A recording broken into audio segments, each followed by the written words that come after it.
As soon as you think that you've got it all figured out and you know how this walk is and you know how to please God and you know what He's going to do before He's going to do it, that's when He likes to shake things up. Just like the Israelites wandered in the desert, that wasn't God's will to keep them wandering and wondering.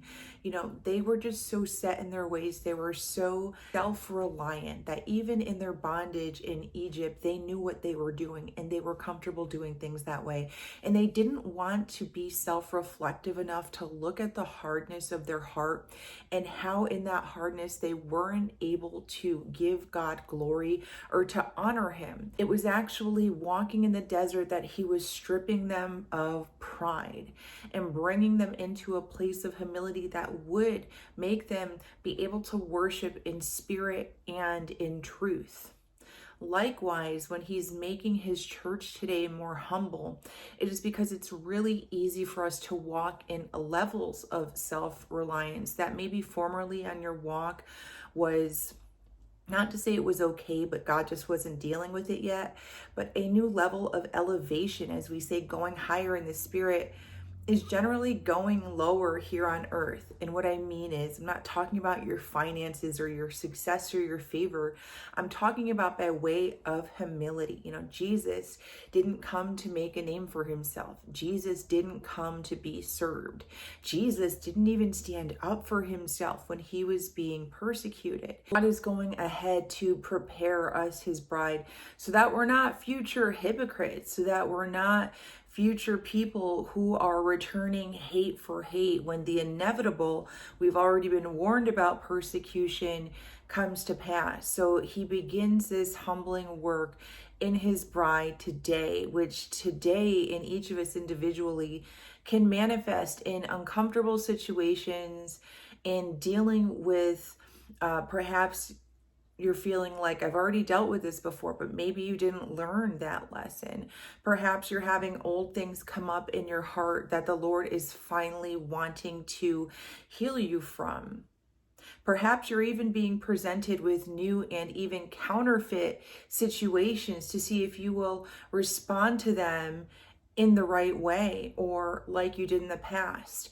And none of this is pass or fail in a way like you're doomed if you fail, but it's really to kind of spiritually keep us on our toes, to wake us up to remember that it's our desperate need for the Lord that keeps us walking in holiness. It is never because we have it all figured out.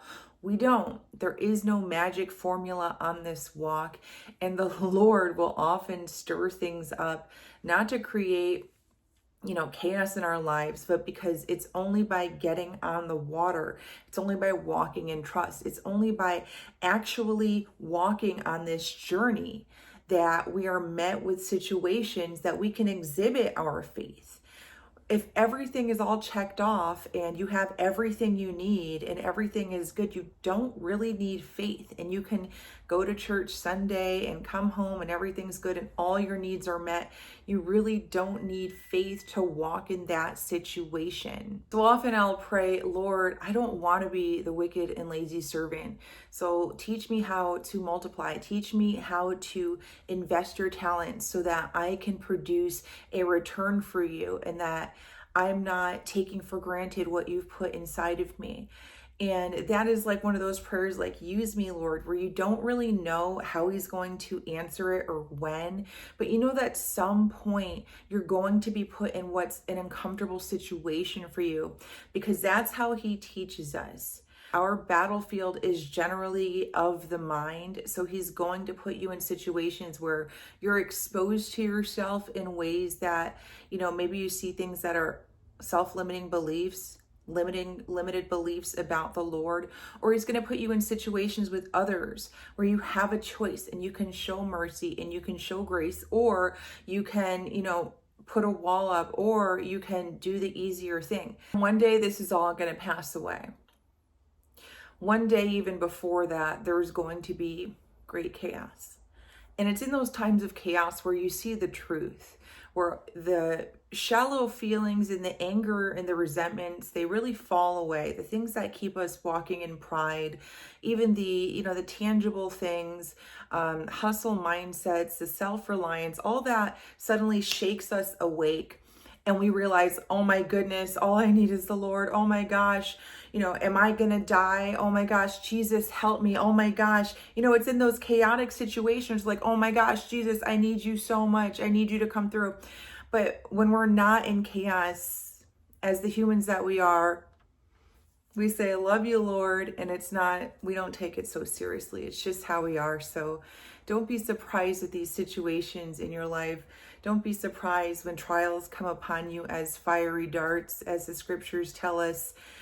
Many are the afflictions of the righteous, but the Lord will deliver you from them all. He is doing this really deep, consecrative work within the heart of his people. In fact, I should say within the hearts of those who are willing to let him do it.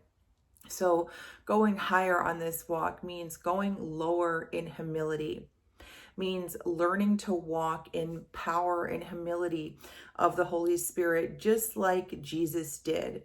Because it's easy for us to take this walk where it's not meant to go. And it's easy for us to forget our desperate need for the Lord. But nevertheless, he is with you.